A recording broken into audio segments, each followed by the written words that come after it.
Pascal Crété qui va nous parler du principe de coordination au concept de constellation transférentielle.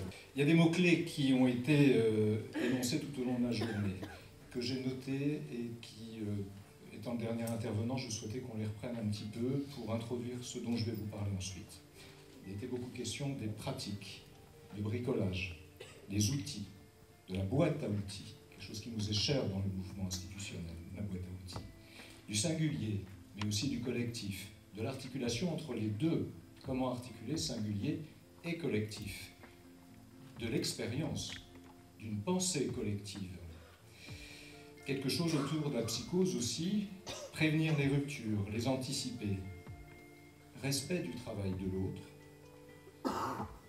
un travail de terrain, partagé et réfléchi, nécessaire, éviter la discontinuité, bien sûr on pense à la psychose avec la discontinuité existentielle du psychotique, l'importance de la mise en récit, tout à fait essentielle, historicisée, nous a dit Michel Chauvière, l'institution pouvait être soignante. L'institution, suivant la manière dont on allait travailler le collectif, l'organisation, et que, en plus, si on mettait cette organisation au service de la clinique et non l'inverse, et je crois que là, l'enjeu, il est tout à fait essentiel, c'est-à-dire qu'on pensait nos organisations en fonction du public qu'on accueille, et bien là, il y avait un effet, une sorte de plus-value, en quelque sorte, du côté d'un effet thérapeutique qui était porté par l'institution même.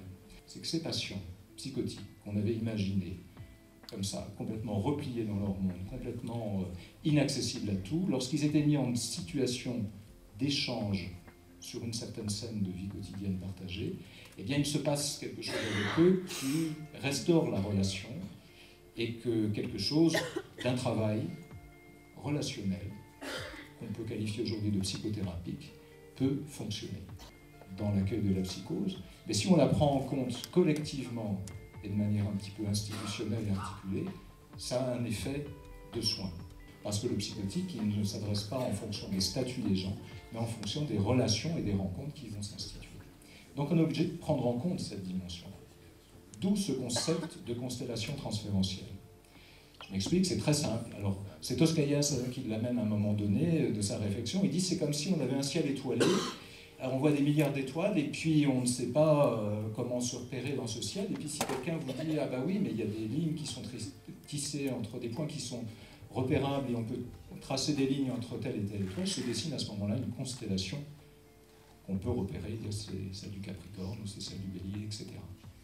Alors, dans une institution comme celle dont je m'occupe, par exemple, on est amené des fois à faire des réunions de constellation transférentielle, bien sûr. Alors il y a souvent le psychiatre, parce qu'il est souvent quand même concerné par l'affaire, mais pas toujours. Mais ça peut être avec les soignants, les infirmiers, la femme de ménage, la secrétaire, etc. Parce qu'ils sont dans le paysage.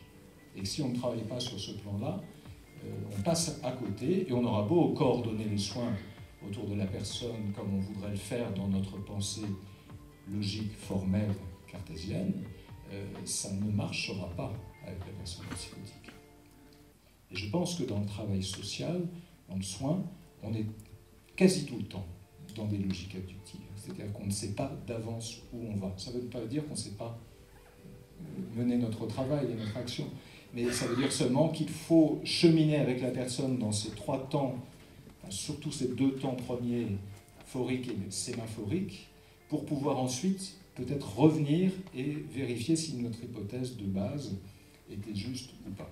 Sur cette question de l'institution, on a trop longtemps, et c'était peut-être un reproche fait aussi au mouvement institutionnel, pensé les choses en termes aussi d'espace et de murs, de penser qu'il fallait absolument qu'il y ait un foyer d'hébergement, une vie quotidienne partagée, etc.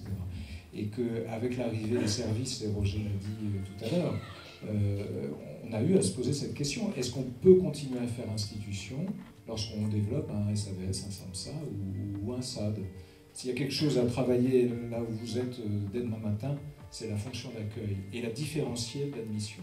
Et qu'on confond bien trop souvent les procédures et les processus d'admission qui sont des dispositifs indispensables et qu'il faut avoir avec l'accueil.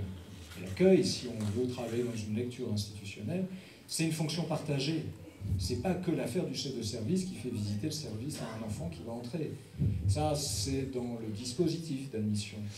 L'accueil, c'est quelque chose qui va engager, vous voyez, cette fonction phorique, et c'est l'affaire de tous.